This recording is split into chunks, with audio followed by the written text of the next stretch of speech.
बताया है हमें व्हाट्सएप के जरिए अश्विनी कुमार जी का। टाटा मोटर्स के शेयर्स हैं इनके पास, करीब 90 शेयर्स हैं और 466 की इनकी खरीद है।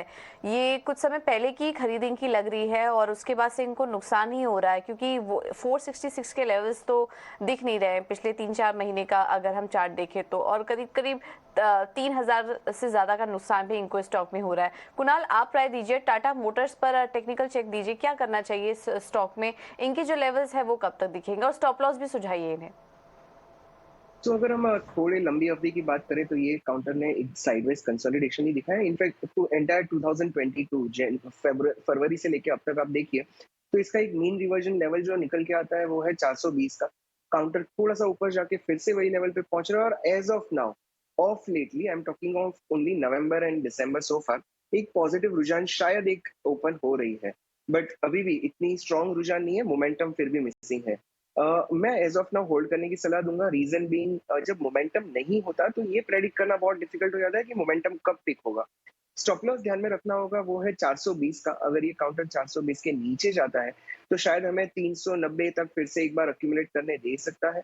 और ऊपर की बाजू अगर ये काउंटर 440 के ऊपर निकलता है तो 475 से 480 के लेवल्स भी देखने मिल सकते हैं। सो एज ऑफ नाउ बने रहिए, but not much to lose out, और कुछ मोमेंटम भी एज ऑफ नाउ पिक नहीं होगा। So let's wait for some clarity on the counter. Tata Motors को होल्ड करने की सलाह है। विकास कुमार का सवाल लेंगे व्हाट्सएप के जरिए। इनके पास है कैफे कॉफी डे के शेयर, कॉफी डे इंटरप्राइजेस के शेयर हैं 500 शेयर 63 रुपए के भाव पर। कॉफी डे आपसे कुणाल राय लेना चाहेंगे। देखिए 3 साल हो गए और ये शेयर एक दायरे में घूम रहा है। 80 रुपए के ऊपर जाता है तो इसमें प्रॉफिट बुकिंग आ जाती है, फिर से शेयर नीचे आता है और कहीं ना कहीं जो कॉफ़ी महंगी हो रही है उसका भी असर इन पर आ रहा होगा। आप ये बताइए कि इसमें ब्रेकआउट कब आएगा? क्या आपको लगता है कि मौजूदा भाव से कोई ठीक ठाक अपसाइड बची है शेयर में? सी जैसे अभिषेक आपने बताया, इस काउंटर में खास कोई मोमेंटम देखने अगेन नहीं मिला है, बट एक छोटा सा माइनर ब्रेकआउट है, वो है 56-57 के लेवल का।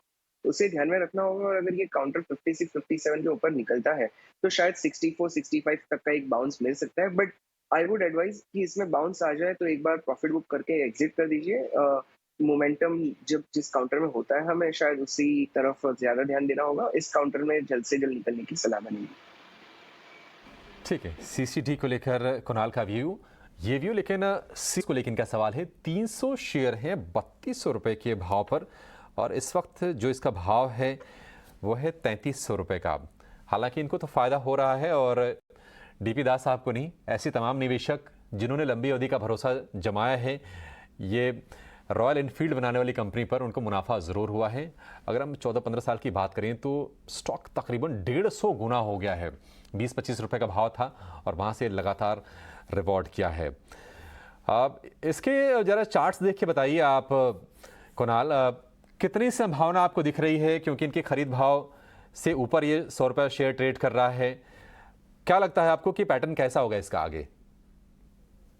सो अभिषेक, अगर हम लंबी अवधि के चार्ट की बात करें तो डेफिनेटली बहुत ही अच्छा था फॉर्मेशन। इनफैक्ट जो ऑल टाइम हाई क्रॉस किया इस काउंटर ने करीब जुलाई 2022 में, जो 2950 के लेवल का था, वहां से तो हमने बहुत ही अच्छी रैली देखी। बट अभी जैसे आपके सहयोगी ने बताया, एक head and shoulder formation explain किया था, हमें वही formation as of now daily chart में देखने मिल रहा है। और उसका अगर नेकलाइन की बात करें तो नेकलाइन आ रहा है 3375 पे। काउंटर ने डिसाइसिवली उसके नीचे 3 दिन तक क्लोजिंग दिखाया है। As of now extremely cautious approach है। अगर ये काउंटर 3500 के ऊपर नहीं जाता है तो हमें शायद यहाँ पे और ज्यादा मुनाफा वसूली देखने मिल सकती है और ये काउंटर 3100 या 3000 तक के लेवल पे आ सकता है। सो शॉर्ट टर्म अवधि में यहाँ पे एक बार प्रॉफिट बुक करके एग्जिट करें, और ये काउंटर 3500 के ऊपर जाता है तो हम फिर से री एंट्री करेंगे। अदरवाइज इस काउंटर को 3000 के लेवल पे बाय करने की सोचेंगे। ठीक है।